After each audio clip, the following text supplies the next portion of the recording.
The following podcast is a deep, shallow dive production. And you're going to love it. Okay, let's go.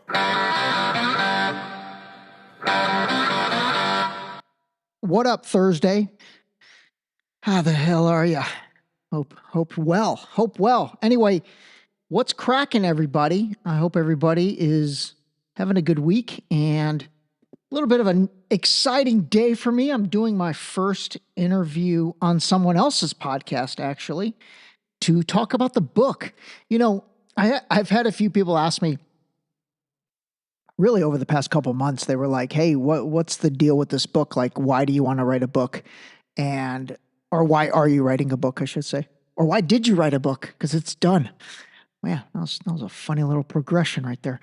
And I'll be honest, I'll tell you exactly how it started. It started more as, honestly, a marketing play and a media play, because I was seeing so many people, not so many people, but, you know, I see people all the time, authors get booked on media and get booked on even other people's podcasts, but, you know, really more the mainstream media stuff because they have a book coming out or they have a book that they just published. And so I was talking to a good friend, gosh, this was probably 6 months ago, and he said, hey, you really should write a book. He's like, you know, I like the vibe of your podcast and, you know, but there's a lot of podcasts out there, but there's not a lot of people that write books. And that's pretty true, actually. It's funny. You think there's so many books out there, and I guess there are to an extent, similar to how, again, I mean, there are so many podcasts out there, but I guess once you compare it to the number of people in the world or in the United States, that's a pretty small percentage. So at first, it really was all kind of a marketing play. And it was like, oh, okay, let's do it. Let's write a book and we'll try to leverage that book to, you know, get on TV, get on the radio, get on other people's podcasts and get some media in order to grow my own podcast.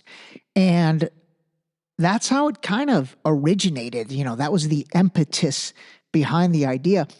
But then from there, really, once I started working on it and writing it, it kind of took on a life of its own. And honestly, just kind of became, I mean, I think I've said it before, it became cathartic in terms of, you know, just laying all these thoughts and feelings out and then organizing them into, you know, a structure. And that was the most important part, was really organizing them into that structure. And once I had that structure of, like, you know, the main topics that I wanted to talk about, you know, the chapters basically that I ran through yesterday: politics, personal relationships, social issues, family life, health and wellness. I added health and wellness toward the end. You know, it became a lot easier. And then I was like, okay, I really want to deep, shallow dive DSD into each of these. But then before I do that, maybe I need to define, you know, really what going deep means, what staying shallow means, what diving in means. And so I did that and kind of brought the first 3 chapters to talk about those. And this is the ironic part. It's like after, God, I was probably 50 pages in terms of the writing.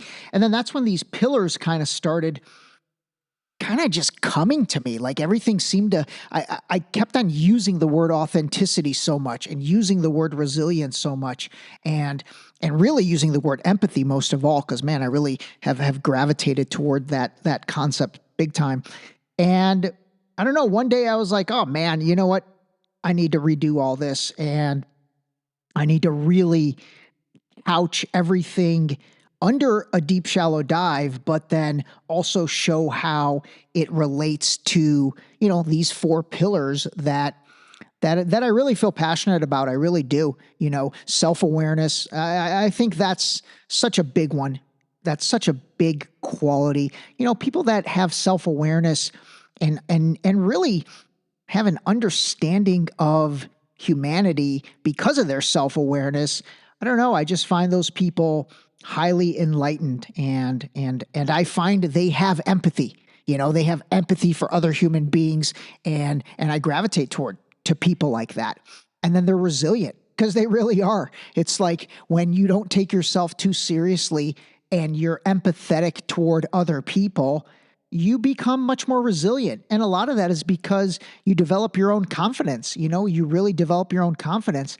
And then through all that comes authenticity. I mean, you truly become an authentic person.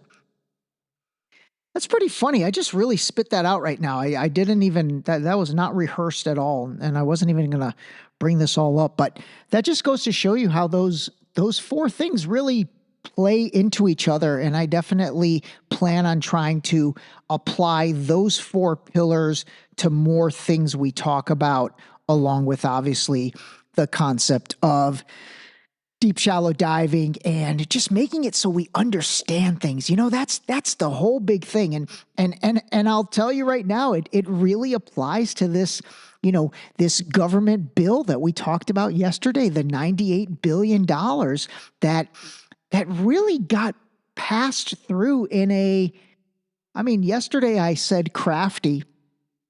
I probably should have said shady, because it definitely is a little shady. And I'm really trying to dig into this thing. I actually might try to read the bill, which is 3,800 pages, by the way.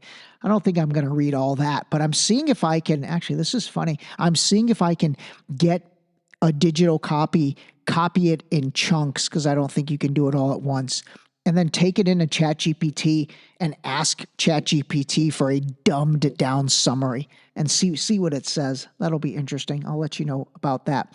But anyway, the point of all that is, this stuff, it's confusing. It's definitely confusing. And so if we can really, deep, shallow dive things, at least we've got a good working knowledge. You know what I mean? I can't say we're going to know everything, but we're going to have a solid working knowledge of a lot of things. And so along that lines, I'll give you some, this is, by the way, this is like working theory stuff. So I actually want to kind of put this out there because I want you guys to think about it. And I want us really to try to figure this out together. I mean, seriously, let's try to figure out what potentially is going on with all of this religious strife.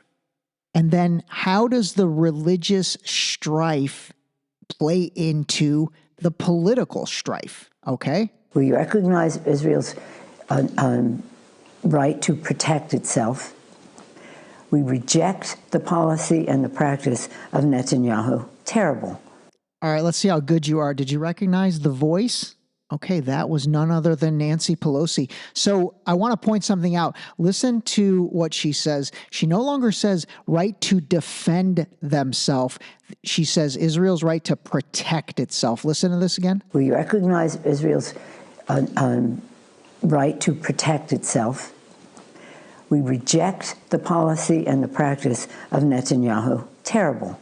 So start paying attention and see if you notice other people saying right to protect itself and not defend itself the way they were previously saying it. And again, the only reason I want to keep an eye on that is like, this is kind of how narratives get started. So let's see, this will be a good case study. Let's see if other Democratic politicians, especially, because they're the ones that are kind of not fans of Netanyahu. I have a hard time believing Nancy Pelosi, whom I believe is Jewish, is not a fan of Israel. But you know what? Actually, it's not about not being a fan of Israel.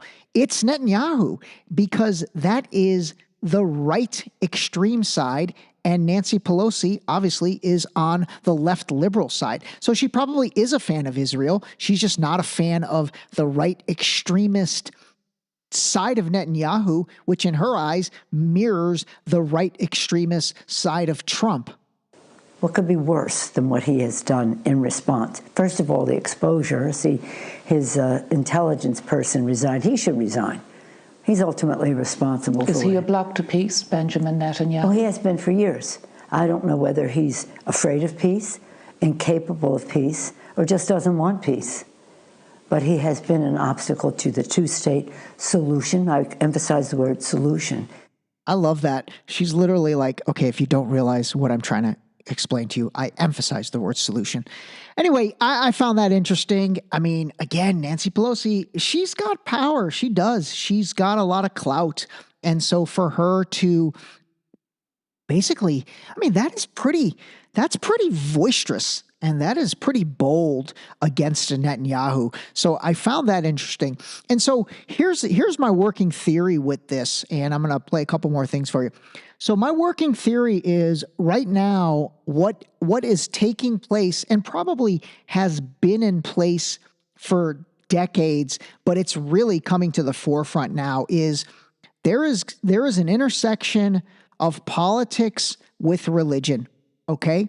And this intersection of politics with religion is causing two teams, and it's causing a division, all right? And it fundamentally starts with the fact that in the United States, the Christian base is enormous. It's like huge. I'm going to do a whole episode on this, but I think like 30 to 40% of the United States, actually, like I think of the whole country. So you're talking, let's say 40% of 300 million, that's 120 million. That base of people are Christian, which is amazing. And again, for the most part, they are conservative and they lean Republican. Okay. And then they believe in obviously Jesus. And so they are lined up on, we've got Republicans, Christians on that side. Now, also on that team is Israel. Israel's on that team because of being Jewish, the Holy Land, the Old Testament, the Bible, all that stuff. So you've got Israel on that side, and that's why every Republican supports Israel right now, and all the Republicans are on that side. So that's one team, that's one faction. And then the other faction, and this is interesting, you've got the Democrats, okay, and then on the Democrats team, you also have people like Ukraine, okay? And the reason being, Zelensky right now is like trying to outlaw Christianity in Ukraine. And so on the Ukrainian side, you have basically, I don't really know what religion Zelensky, I'll look that up, but I can tell you he is very, very much against the Christianity side. And that lines up nicely with the Democrats. And then that lines up nicely with why not all, but most of the Democrats are not supporting the Israel funding, but they are supporting the Ukraine funding. So the $61 billion for Ukraine, most Democrats were like, we absolutely have to give that to them. Most Republicans took the other side of that. And again, I say most. On the flip side, the Israeli $26 billion, every single Republican voted for that except one or two. And then it was very split in the Democrats. So we've got these two factions, right? These two, like Republicans plus Christians, Democrats plus, I don't really know if I'd say, I don't really think it's Democrats plus Islam or other religions. Maybe it's like an all other category. But I will tell you, it's definitely not Christians, okay? It's definitely not Christians. That Christian base is very aligned with the Republican Party, okay? That I can tell you for sure. And again, when I say Christians, because I know I've got a lot of friends that are Catholic, I probably have, this is funny. Whenever I ask my Catholic friends, hey, what's the difference between being a Catholic and being Christian? Nobody really knows. At least my friends don't. Anyway, when I say Christians, I'm more talking like the Bible Belt stuff. I'm talking like middle America, like the dad principal who didn't let Kevin Bacon have a dance party at Footloose. You know what I mean? That's what I'm talking about when I say Christian, like that group of people. Not necessarily your maybe city living folk. And by the way, I mean, I'm just going to say this again. Like, this is all just talking out loud. And this is all like trying to figure things out. This is zero judgment. So like when I say Bible Belt, I don't mean any offense by that whatsoever. Like honestly, I really don't. I don't mean any offense by any of this stuff. And I hope it doesn't come off that way. I don't think it does. But anyway, I just thought I would make that caveat just in case. This is really just trying to understand this intersection of, again, politics with religion, because I'm telling you, it's intersecting. It really is intersecting. And what is taking place, for example, what is taking place on these college universities, it is not what the right wing folks like the New York Post and Fox and, all these people, I mean, Netanyahu for sure, but all of these Republicans and all of these supporters of Israel, what's taking place on these college campuses is not what they're saying. It's not. It is, I'm telling you, it is pro-humanitarian, and that's it. There's no anti-Semitism going on here. Like I said yesterday, if what's taking place in Gaza took place, would it be taking place in Sudan, Ethiopia, Nigeria, Uzbekistan, whatever, any country, you'd have the same exact thing. It does not have to do with necessarily Palestinian people. Although the only thing it does have to do is, again, on that side, they're talking about being under occupation for 75 years since 1948. So when I use other countries as examples, they would have to have, some type of back history. But again, it really is a humanitarian thing that they're trying to get accomplished. It's not a terrorist thing. And I'll tell you why, because of this. Come have some matzah, come have some matzo ball soup. We're having a great time. We got plenty to go for everyone. And we'll be out here having a really lovely holiday. Columbia University has been at the centre of pro-Palestinian protests for more than a week. Safety concerns have been raised by Jewish students on campus, but as Passover week begins, a group of Jewish and non-Jewish protesters have gathered at the university to celebrate. This was an amazing story CNN did yesterday. And so the guy at the beginning was a Jewish student at Columbia. He had a big table. Him and his friends were serving up matzo ball soup, which, by the way, is delicious. I love matzo ball soup. And the crackers. Those are yummy, although I don't eat a lot of carbs, but I do like those crackers. Anyway, they were serving up matzo ball soup to everybody. And what was amazing was, at Columbia, on their lawn, which is like, I guess, where all these protests are going, it was a combination of Jewish, Palestinian, everything, black, white, Asian, Hispanic. Like, it was incredible, the diversity of these young students. And they were all having an amazing time. They were all having an amazing time enjoying matzo ball soup. And I think it's the beginning of Passover. Hold on, let me check. It's actually Passover. I'll have to study what that is. I apologize to all my Jewish brethren for not knowing the exact meaning of that, but I will look it up and I'll get back to everybody. There is nowhere else I should be for Passover besides here on campus.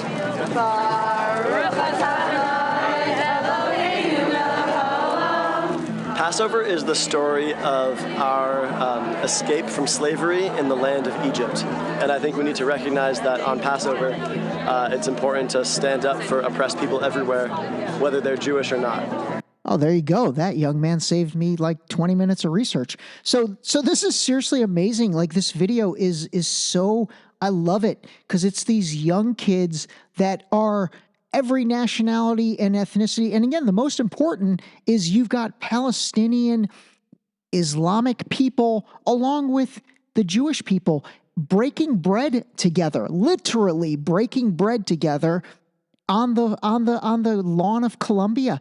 And then what you see on the news is such a different story. And really, it's Fox, I have to say, because again, this is CNN doing this story, which is, traditionally a left-leaning organization. So this actually makes sense with the theory I brought forward earlier in this podcast. If our gathering does not motivate us to do everything in our power to end the genocidal violence Israel is unleashing upon Gaza, we will not have fulfilled the requirements of the Passover Seder. I mean, seriously, that's another Jewish student. That's incredible. I have to tell you, I'm a little bit in awe of this young generation. And I originally thought they were a bunch of lazy good-for-nothings. I really did. I was like, this generation. What are these guys? Are these guys? Yeah, this is. Let's see. We're X, millennials, not really millennials, Gen Z. This is probably Gen Z and younger. They're legit, man. They are calling a spade a spade. They really are. I mean, that was a young Jewish gal that basically said that, we're not doing our job as Jewish people if we're not bringing an end to this genocide. She's using the word genocide. I am Jewish, and to me, Passover symbolizes perseverance and resilience. And I think this encampment encompasses those two ideals, because we have seen the university take countless measures to try to suppress our student activism, and here is us persevering through that. That was amazing. That's another Jewish student. I love what he said. He's like, the university trying to suppress our student activism, and here's us persevering through us. Actually, he should have said resilience. Here's us resilling through this. Deep Shallow Dive Pillar. I had seen so many statements online about how Jews weren't safe, about how Columbia had turned into a hotbed of anti-Semitism. Each of those statements further galvanized me to use my voice and my privilege as a Jewish person to come here and have a Seder with all of these lovely people. So I looked it up. So Seder is like a big feast to mark the beginning of Passover. And again, I mean, this is, I just find this stuff interesting. And again, I'm just laying the cards on the table for you, and I'm laying the real cards on the table, and what these young kids are actually doing and feeling. You know what I mean? Not the older generation. This is not about what Netanyahu says. This is about, God, I can't believe I agree with Nancy Pelosi. This is about what they're actually trying to accomplish. That young generation that loves Israel, loves Palestine, but they love humanity above country. That's pretty cool.